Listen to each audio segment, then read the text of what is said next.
Ahora es el turno de nuestro segundo ponente. Tenemos el agrado de contar con el señor Juan Carlos Monedero, quien es católico, argentino, padre de 2 hijos, esposo, escritor, licenciado en filosofía, autor de 4 libros. Ha publicado más de 100 artículos, muchos de los cuales pueden encontrarse en su blog www.jcmonedero.com. Sus libros han contado con el prólogo del padre Alfredo Sáenz, del doctor Antonio Coponeto, de la doctora Roxana Bruno y del doctor Juan Manuel Torres, quien nos honra el día de hoy con su ponencia titulada Tiranicidio y Francisco Suárez. Señor Monedero, lo dejamos en el uso de la palabra. Oh, perdón. En esto del desenvolvimiento que ha tenido nuestro evento del día de hoy, pues hemos aprendido muchas cosas muy sustanciales. Entiendo de que muchas de las preguntas que muchos de nosotros tenemos han sido resueltas en la misma línea en que se va desenvolviendo, por ejemplo, la ponencia del señor Dante Urbina. A veces no da espacio ni siquiera a preguntar, toda vez que él va respondiendo con su alocución nuestras dudas. Y es muy importante aprovechar este tipo de ponencias, especialmente cuando tienen una consecución tan puntual que no dejan mucho espacio a las dudas, que no dejan mucho espacio a la falta de explicación. Por lo cual, insisto, es muy importante y bien hacía el énfasis el señor Dante Urbina, que no solo nos quedemos con una explicación de 1 minuto, que no solo nos quedemos con un pequeño fragmento de lo que puede ser, por ejemplo, el día de hoy, la vida de Francisco Suárez. Es más, tenemos que desenvolvernos un poquito más hacia la lectura. Y bueno, ya está con nosotros nuestro segundo ponente. Lo invito a que haga uso del micrófono y de las cámaras. ¿Qué tal? Muchas gracias por la invitación, Milton. Un placer escucharte. Realmente destaco tu labor, tu profesionalidad, tu técnica, tu palabra. No solamente eres un muy buen presentador, sino que además, como tuve oportunidad de escucharlo ayer, te escuché ayer también haces aportes sustanciales, lo cual no es habitual para nada entre los presentadores. Así que, primero que nada, muy bueno. Después también, ayer escuché la ponencia de introducción sobre la vida con algunas anécdotas de Francisco Suárez. Me pareció muy impresionante, especialmente el tema de su muerte, como él dulcemente pasa de esta vida a la otra. Y por supuesto también ayer escuché la introducción que entre tú y Carlos hicieron valorando la doctrina de Suárez y lamentando que algunas personas que suscriben las posiciones de Santo Tomás no respetaran o no estudiaran o no se informaran mejor antes de hablar de Suárez. Yo soy egresado de la Universidad del Norte de Santo Tomás de Aquino y realmente, si bien por supuesto no conozco en profundidad a Suárez, tengo una buena opinión de él y sobre todo después de haber leído los temas que voy a presentarles ahora. Hoy nos toca hablar del tema del tiranicidio y la doctrina de la resistencia a la tiranía. Un tema sin duda actual, habida cuenta que, como sabemos, la Iglesia Católica y su doctrina, y además es doctrina clásica, que viene de los griegos y los romanos, habilita la resistencia a las leyes injustas e incluso habla de que cuando el tirano se desvía del bien común, es lícito o puede ser lícito hacerle frente. Francisco Suárez ha sistematizado esta resistencia a la tiranía, que lejos de ser un golpe de emoción o un aspecto de una consecuencia de la mera, de un enojo ante una medida particular, hay todo un soporte técnico, un soporte teórico importantísimo que vamos a ver enseguida. Me he basado en el artículo de un académico llamado Pablo Font Oporto de la Universidad de Loyola, Andalucía, además de los propios textos de Suárez que algunos vamos a ver a continuación. La doctrina sobre el tiranicidio, o sea, la muerte del tirano, está dispersada en Defensio Fidei, en De Legibus, en De Bello, De Opere Sextierum, que es un tratadito sobre el día sexto de la creación, pero específicamente nos vamos a concentrar en el capítulo el capítulo cuarto del libro sexto de Defensio Fidei. Entre las preguntas que vamos a hacernos o que puedo dejar para luego, siempre se habla del derecho a la resistencia, y yo una de las cosas que quiero es dejar como en la mente de ustedes la cuestión de si es un derecho o incluso, según el caso, podría ser un deber. ¿Por qué? Porque si existe el deber de procurar el bien común, como todos sabemos que existe el deber, también sería interesante preguntarnos si existe un deber de procurarlo, incluso hasta el punto del derecho a la resistencia o el tiranicidio. ¿En qué contexto surge esta doctrina del tiranicidio en Suárez? En el contexto de, también como bien decía Dante hace unos minutos, de la lucha contra las herejías protestantes. Estamos hablando de principios del siglo XVII, situémonos por ahí. Suárez polemiza con la opinión de Jacobo I. Jacobo I, rey de Inglaterra, calvinista, rey de Inglaterra e Irlanda, entre los años 1603 y 1625, había exigido a sus súbditos un juramento de fidelidad. Jacobo I, podemos verlo como James, es más conocido entre las Biblias protestantes porque la versión de él, su traducción al inglés, la llamada Biblia King James. Bien, había todo un esfuerzo intelectual de Jacobo I por convencer a sus propios súbditos de que su gobierno no podía ser cuestionado, por lo menos puertas adentro. Y entonces él, con esta arbitrariedad que lo caracterizaba, llega a proponer la idea de el derecho divino de los reyes. Es decir, él decía, a mí el poder me lo dio Dios, ustedes no me pueden juzgar. Y de hecho, parecía que él iba y trataba de bajar línea a sus súbditos diciéndole que no se rebelaran porque no tenían derecho a hacerlo. En este contexto, es muy importante, surge la famosa tesis de Suárez. De esto también va a hablar el padre Leonardo Castellani en un libro, también se lo recomiendo, está en PDF, titulado Decíamos ayer.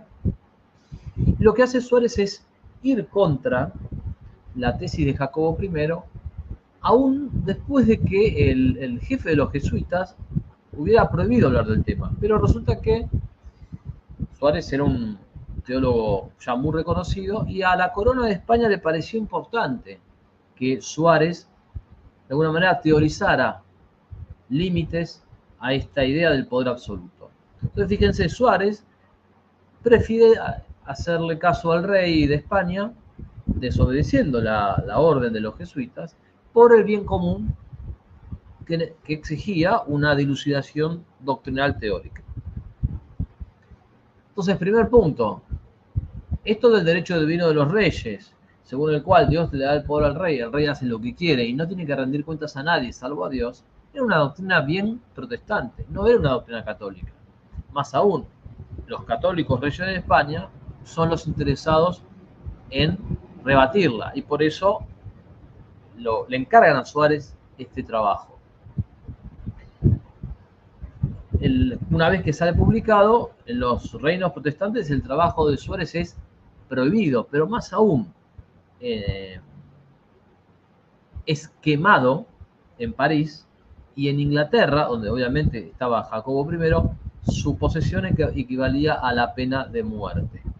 ¿Sí? Así que nos damos cuenta de lo importante que va a ser esto. Muy bien. El juramento que Jacobo I imponía a sus súbditos era el siguiente: juro que de todo corazón aborrezco, abomino y abjuro por impía y herética de aquella doctrina de preposición, que los príncipes excomulgados o privados por el Papa puedan por sus vasallos o por cualquier otra persona ser lícitamente depuestos y muertos. ¿no? Entonces, en este contexto es donde, interesado Jacobo por forzar la obediencia de su gente, les hace jurar esto, y como contrapartida, Suárez, impulsado y avalado por los españoles, lo escribe contra esta tesis, ¿no? También es interesante la finales del siglo XIV, pululaba la doctrina de Juan Hus o Juan Hus, según la cual si los reyes cometen un pecado mortal pierden automáticamente su señorío y pueden ser castigados por los súbditos a voluntad, ¿no? El argumento de Juan Hus era que, dado que todo hombre en estado de gracia santificante tiene verdadero dominio sobre el universo, puesto que está, dicen ellos, unido a Dios, que es el dueño absoluto del universo, cuando un eclesiástico comete un pecado mortal o cuando los reyes cometían pecado mortal, perdían la autoridad. Esto es lo que decía Juan Hus. La autoridad de esta manera estaría ligada al estado de gracia. Y por eso, según ellos, el soberano que pierde la gracia pierde su derecho a mandar. Entonces, imagínense que, habiendo estas doctrinas en el aire, ¿no? Tanto la de Jacobo I como la de Juan Hus, era importante ir, por decirlo de una manera, por el justo medio virtuoso. Vamos ahora ya a meternos de lleno en el tema del tiranicidio y la doctrina de la resistencia. Suárez reconoce dos tipos de gobernantes, aquellos con título legítimo y aquellos que no lo tienen, llamados usurpadores. Esta es una doctrina que dos grandes, como Santo Tomás de Aquino y también Bartolo de Sassoferrato, el más grande jurista de todos los tiempos, esta doctrina también la distinguían ellos. Por tanto, el gobernante con justo título podía gobernar justamente, según el bien común, o gobernar injustamente.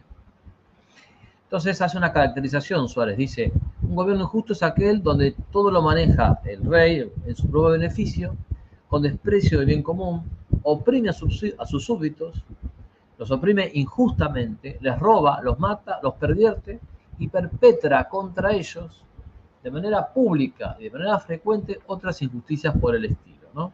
Entonces, si vamos a desglosar esta definición, vemos que el concepto de tiranicidio no es simplemente un mal gobernante o que cometa algunos pecados, sino que el concepto de tiranicidio es bastante exigente. Tiene que manejar todo, no muchas cosas o algunas. Tiene que despreciar el bien común. Tiene que oprimir a sus súbditos injustamente. Hacerlo con robo, por medio del asesinato, pervertirlos, ya acá hablamos de una corrupción moral, y perpetrar contra ellos, o sea, contra los súbditos, injusticias que van de dos formas, de manera pública y frecuente, y agrega Suárez, y otras injusticias por el estilo sin definirlas, ¿no? Cuando nos acerquemos a este caso, hay que hacerlo recordando que Suárez es un moralista, él estudia desde la moral desde los casos particulares. No es que no le interese el precepto general, pero va a ser un movimiento muy interesante que va de lo particular a lo general y de lo general a lo particular. Por eso, como dicen hoy en día muchos abogados, el caso es rey. ¿En qué sentido el caso es rey? El caso manda. O sea, que hay casos específicos que son difíciles de analogar a otros casos y que hay que considerarlos en su excepción. Por eso la filosofía de Suárez está lejana de toda abstracción o de todo espíritu racionalista, es muy concreto. No es una teoría que se aplica de manera puramente matemática o deductiva sobre la realidad. No, es una realidad, en este caso la de Jacobo I, que clama por una respuesta, que invita a reflexionar. El momento va de arriba abajo, de abajo arriba, ¿no? Y en ese sentido, podemos decir que la realidad supera la idea. Si la idea no va permanentemente, no es regada por la realidad, no está en contacto con la realidad, o frecuentemente nosotros no vamos a chequear si la realidad coincide con nuestra idea, caemos en todo tipo de voluntarismos ideológicos, ¿no? Por eso este es el mayor realismo que está en Suárez, que no es maquiavelismo. Y por supuesto el tipo de certeza que vamos a llegar va a ser una certeza probable, no apodíctica. No va a ser una certeza necesaria, porque sabemos, ya desde Aristóteles y de la ética de Nicómaco, sabemos que hay necesidad en los principios, no hay una necesidad filosófica en el juicio sobre el caso concreto. Lo que sí hay en el caso concreto es probabilidad, razonabilidad, sentido común, verosimilitud. Ahora bien, tampoco llevemos esto a un extremo donde olvidemos que si bien los juicios particulares son contingentes, no pueden ser simultáneamente verdaderos dos juicios particulares contradictorios. Por lo tanto, si en algún momento llegamos a la conclusión de que se debe resistir a la tiranía, y si otra persona llega a la conclusión contradictoria y dice no se debe resistir a la tiranía, es verdad que ambos son juicios probables contingentes, pero lo que no es verdad es que ambos puedan ser verdaderos a la vez. Uno es verdadero y otro es falso. Bien. Por supuesto que Suárez explica la doctrina del tiranicidio y de la resistencia a la autoridad dentro de un marco.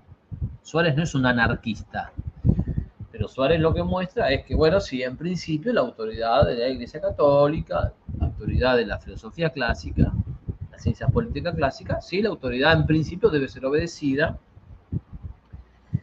la autoridad es necesaria para gobernar para el bien común, pero lo importante es que entendamos que esta autoridad debe ser obedecida a priori, pero no a fortiori. Y esta diferencia que es interesante porque al principio, o en principio, hay que obedecer a autoridad. Hay que pagar impuestos, hay que seguir a las normas de la autoridad. Las leyes en principio tienen una presunción de justicia, pero puede haber circunstancias donde nosotros podamos derribar esta presunción. Por eso es a priori, pero no a fortiori, o sea, no forzosamente, sino que puede haber circunstancias de excepción. Ya la misma Biblia hablaba de ejemplos tiránicos, ¿no? Tenemos el faraón que manda a matar a los niños en época de Moisés, o Herodes, habiendo nacido Cristo, mata a todos los menores de 2 años. El mismo Pilatos, como autoridad pública, toma una decisión injustísima respecto de Cristo, el Viernes Santo. Entonces la historia bíblica acredita tiranías. Nuestra reflexión es importante porque no es un caso que no puede ocurrir, sino que ha ocurrido. La historia bíblica acredita tiranías y también la historia reciente. Pensemos en la Revolución Francesa, pensemos en la República Española y pensemos en los mexicanos que luchan, los famosos cristeros, contra el gobierno en los años 20. Es decir, las tiranías no son algo de hace miles de años, sino que son cosas que pueden ser muy actuales. Bien, Suárez habla del tirano primero. El primer caso es el tirano con justo título, ¿no? Con título legítimo. Y dice Suárez, nadie puede matarlo por su propia y particular autoridad. Y aquí lo que hace Suárez es traer un antecedente, que es el Concilio de Constanza de principios del siglo XV. Es un antecedente muy reciente. El Concilio de Constanza condena la siguiente afirmación. Dice que es falso sostener, o sea, va a condenar lo que sigue, es falso decir que el tirano pueda y deba lícita y meritoriamente ser muerto por cualquiera de sus vasallos y súbditos, incluso con secretas acechanzas y sutiles halagos o adulaciones, no obstante cualquier juramento que se haya prestado o cualquier pacto que se haya hecho con él, sin esperar sentencia o mandamiento de juez alguno. Entonces el concilio se refiere a este tipo de tirano. Dice que en estas condiciones es falso decir que se puede y se debe matar al tirano, pero dice, es falso que se afirme que se puede matar si estamos hablando, dice el concilio, que sea muerto por cualquiera de los vasallos, incluso con secretas acechanzas, y más allá de cualquier juramento que se haya dado, y sin esperar sentencia del juez. Es decir, el concilio condena la afirmación más extrema. No condena afirmaciones particulares dentro de esto. Muy importante que lo aclaremos.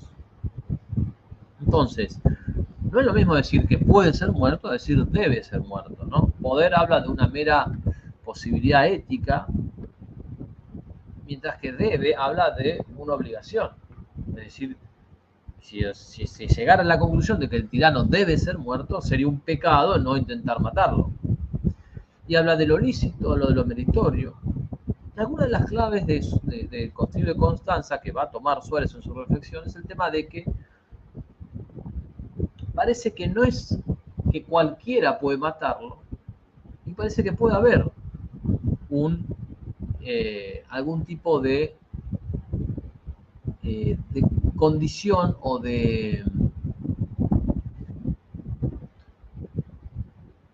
detalle particular que no implique que la muerte esté habilitada. Denme un segundito.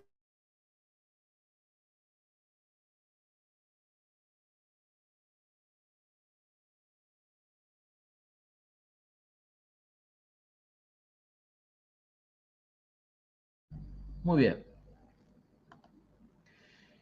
Entonces, ¿eso qué significa? Que hay varios elementos que constituyen el juicio sobre si el tirano debe o no debe ser muerto. ¿Sí? Repitamos. ¿Quién lo mata? ¿En qué condiciones? Si se ha hecho un pacto con él y si hay o no alguna autoridad superior. En el campo de la teoría del tiranicidio, que Suárez no es el primero, había autores que rechazaban el tiranicidio en los dos casos. Dicen, no se puede matar al tirano, ni con justo título ni sin justo título. Había otros que decían, sí se puede matar al tirano en los dos casos. Y había algunos que decían, se puede matar al tirano usurpador, pero no al tirano con justo título. Y nadie, obviamente, decía lo contrario, porque si se podía matar al tirano con justo título, a fortiori también se podía quitar la vida al tirano usurpador. Entonces, alguna de las cosas que va a decir Suárez es que no es legítimo dar muerte al tirano, en el caso del tirano usurpador, si se ha realizado un pacto o juramento con él. Fijémonos una cosa.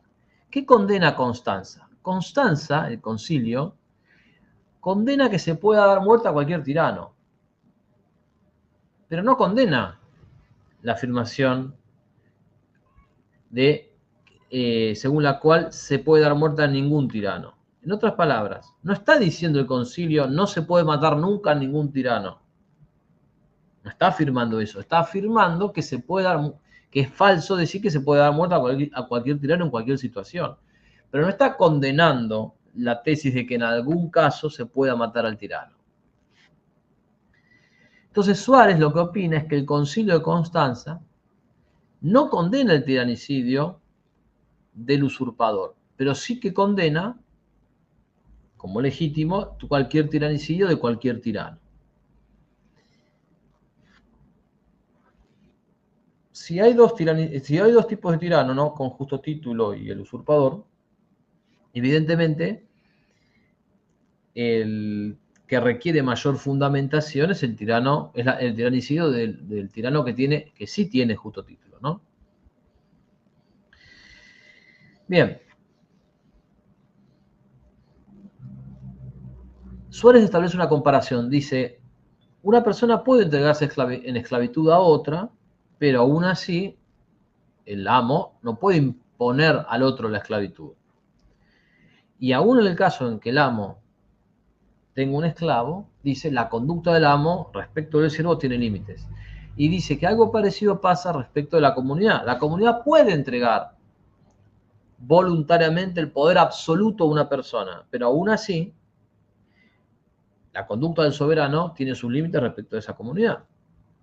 Y son estos límites, dice Suárez, los que habilitan el derecho de resistencia, que en su grado más alto puede llegar al tiranicidio. Es decir, organizarse para quitar la vida al gobernante que, gobernando contra el bien común, conspira contra la polis.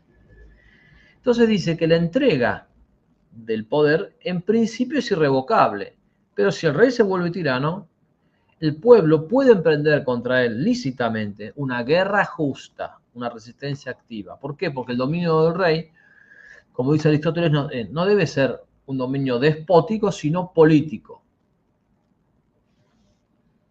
Por supuesto que hay diferencias entre el amo y el rey, porque el amo puede servirse del criado para su propio provecho de manera lícita, el rey no. El rey siempre y exclusivamente se debe al bien común, ¿no? Un comentador de la doctrina de Suárez, Romen, define al tirano como: tirano es aquel que, poseyendo el poder legítimamente, lo desvía de su misión, que es servir al bien común, para utilizarlo en su propio provecho o perjudicando de otra manera a determinados súbditos en sus bienes, en su cuerpo y en su vida. En otras palabras, tirano es aquel que pospone el fin del Estado, el bien común, a su propio provecho. Y fíjense la condición: perjudicar en sus bienes, en su cuerpo y en su vida. Hay aquí una escala. Por eso, el derecho a la resistencia puede ser un derecho pasivo, se puede como yo no hago lo que la ley me manda hacer. Un derecho a la resistencia activo, yo hago cosas, llegando incluso a habilitar un derecho natural de la comunidad política a defenderse, que también ese derecho está en el Estado. Por eso los estados tienen derecho como estados a defenderse y a ejercer legítima defensa, por ejemplo, en casos de terrorismo o guerrilla. Bien. Podemos llegar así a un equilibrio. Suárez niega, siguiendo a Constanza, que tenga legitimidad matar a cualquier tirano en cualquier sentido, en cualquier manera y bajo cualquier condición, ¿no? Por eso, si una persona en particular le quita la vida al tirano, usurpa una jurisdicción, dice Suárez, porque el poder de vengar no radica en los particulares, sino en el superior o en la totalidad de la comunidad estatal. En ese sentido, si una persona particular tomara la vida de un tirano, aunque podría ser algo muy, muy interesante para los que estamos sufriendo la tiranía, esa persona pecaría contra la justicia. Entonces Suárez afirma esto por razones de bien común. ¿Por qué? Porque imagínense, si se legitimara a cualquiera para matar al rey tirano, evidentemente las discordias y la inestabilidad política sería perpetua. Pero hay otro caso. Dice Suárez, ¿qué pasa con la legítima defensa ya de los particulares respecto al tirano? O sea, ¿qué pasa ya no cuando el tirano gobierna contra el bien común, sino cuando el tirano te quiere matar? Entonces dice que ahí hay que distinguir la defensa propia de la defensa de la comunidad, y que en estos casos el tirano puede ser, o a veces debe ser resistido por la fuerza, y es lícito matarlo si te quiere matar.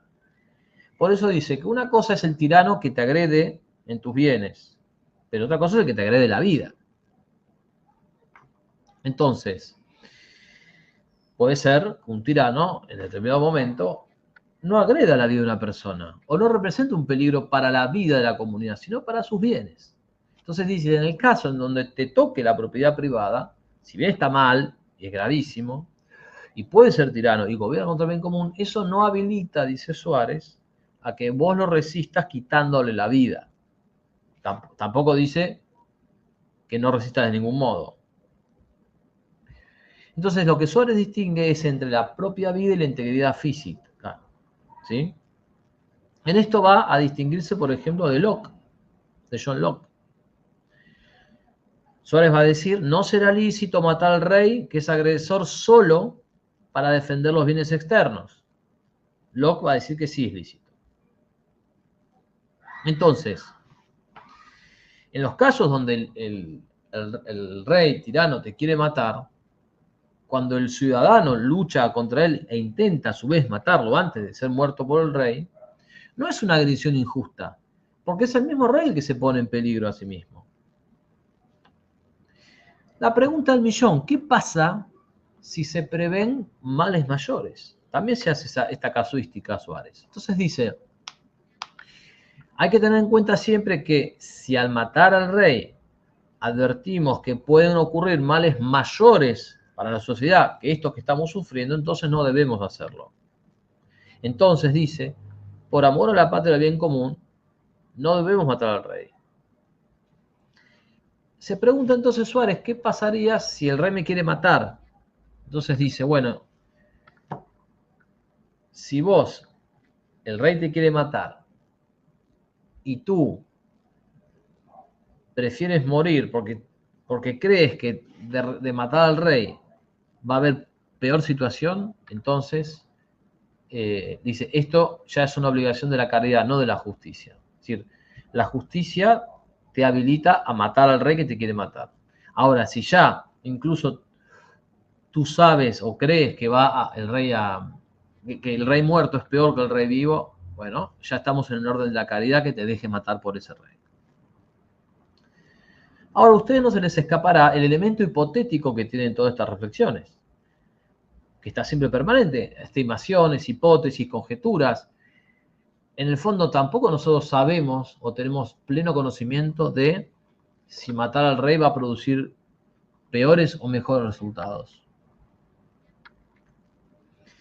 Lo que hace Suárez es tener una estimación general, es decir, bueno, si se cree eso, si algunos creen eso, o si creen que no, va a ser definitivamente mejor matar a ese tirano. Entonces eso habilita que se lo haga. Pero vemos aquí un elemento interno que es difícil de calibrar. Por lo tanto, vemos un elemento externo que es imposible de saber, que es el futuro. En definitiva, se puede matar al rey, se lo puede matar al rey tirano para defender la vida de otros. Dice Suárez, solo la defensa de la vida justifica dar la muerte.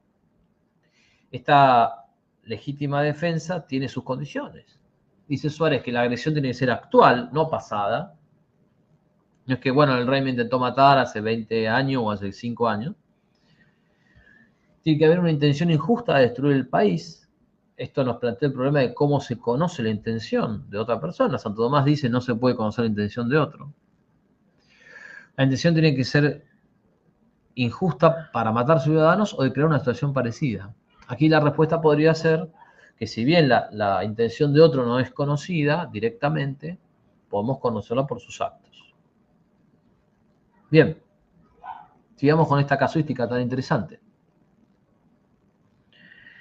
Si está justificado matar al rey tirano para salvar la propia vida, a fortiori está justificado matar al rey para defender la vida de los demás. En ese sentido, puede ocurrir que el propio pueblo se encuentre comprometido en una guerra defensiva contra un agresor injusto, que es su propio rey. Es decir, no es una guerra ofensiva. El que primero tira la piedra es el rey. Luego el pueblo queda habilitado para defenderse. Y dice Suárez, en este supuesto, cualquier ciudadano puede defender la patria porque puede ser impulsado expresa o tácitamente por la comunidad y de la manera que le sea posible. Es decir, no tiene que esperar el ciudadano que si el rey tirano está matando gente, no tiene que esperar un mail o una carta documento o que alguien le diga lo que tiene que hacer, porque hay una ley natural. Entonces, la muerte del tirano con justo título, ¿no? Y se pregunta Suárez, ¿por qué se lo puede matar? Dice, porque este tirano, con justo título, al gobernar tiránicamente pierde su legitimidad originaria y queda equiparado al usurpador. Sin embargo, un rey que mate, un rey pacífico que maltrate, perjudica a la comunidad, no autoriza una guerra abierta contra él. Aquí sigue, obviamente, Suárez, el principio de proporcionalidad y el principio de bien mayor, ¿no?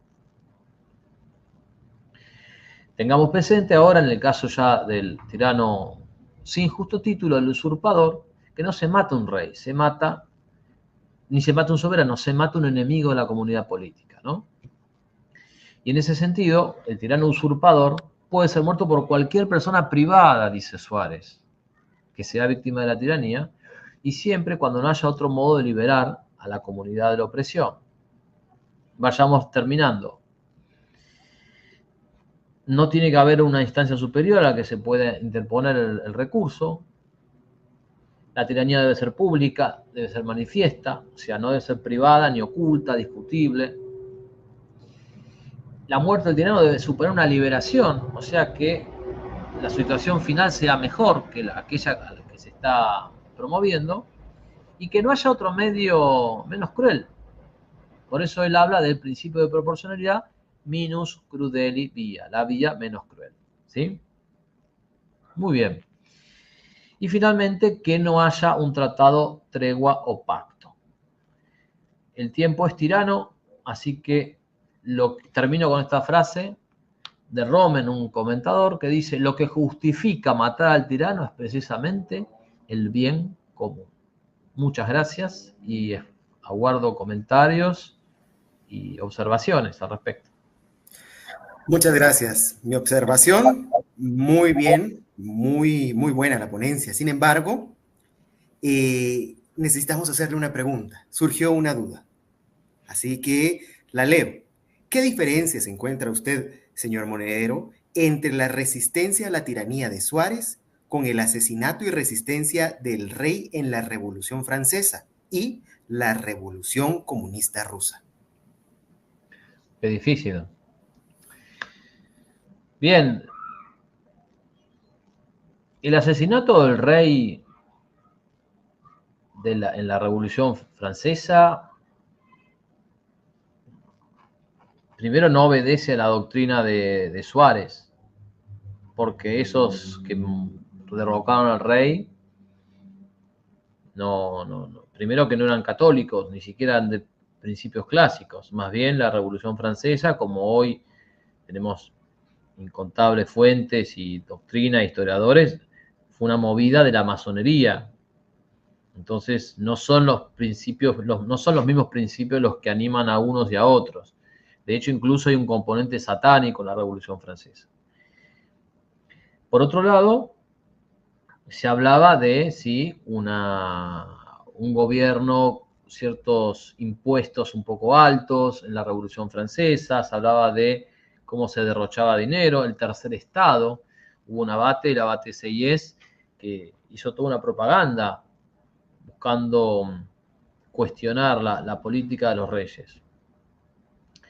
Pero realmente obedece a principios distintos, tanto es así que es destronada la imagen de Nuestra Señora de Notre Dame en Francia y es sustituida por la de una prostituta, y se hablaba de la diosa razón. Es decir, para empezar, los principios eran totalmente distintos, contrarios, diría yo. Ahora, la Revolución Francesa sí acaba con la vida de los reyes, pero acaba con la vida de los reyes no desde el 1789, sino es posterior. Porque en los primeros, o sea, la primera fase de la Revolución Francesa es todavía un gobierno, una monarquía parlamentaria. Es decir, no es que pasamos de el rey gobierna a lo matamos al otro día, sino que primero hay una instancia donde está justamente la derecha y la izquierda, los más conservadores que estaban con los monárquicos y los que estaban a la izquierda, los que tenían propuestas más revolucionarias. Ahora, más o menos 2 o 3 años después de eso, el ala jacobina es la que toma la voz cantante y esa ala jacobina es la que le quita la vida a María Antonieta y al rey. Destaco una cosa más, que cuando el rey, cuando María Antonieta es asesinada, dijo: libertad, libertad, ¿cuántos crímenes se cometen en tu nombre? ¿No? Recordemos que el lema de la Revolución Francesa era libertad, igualdad, fraternidad o la muerte. Eso es lo que puedo decir. Y con respecto del zar, de la Revolución Rusa, digo lo mismo, es decir, el comunismo, el Lenin, que toma el poder en Rusia, realmente la pregunta es interesante. Lenin tenía otros principios y para el maquiavelismo marxista el fin justifica los medios. Por lo tanto, no se trataba de si había una situación objetivamente injusta o había un bien común lesionado o no, sino que para ellos no hay bien común, porque para ellos, para empezar, no hay bien, no hay justicia para el marxista, sino que el mundo es un movimiento donde no hay esencias fijas, y para que haya justicia y bien común debe haber esencias fijas. Entonces, para empezar, yo daría esa distinción, primero que nada, esa distinción conceptual. Y segundo, que las consecuencias posteriores fueron mucho peores de que los gobiernos que derrocaron.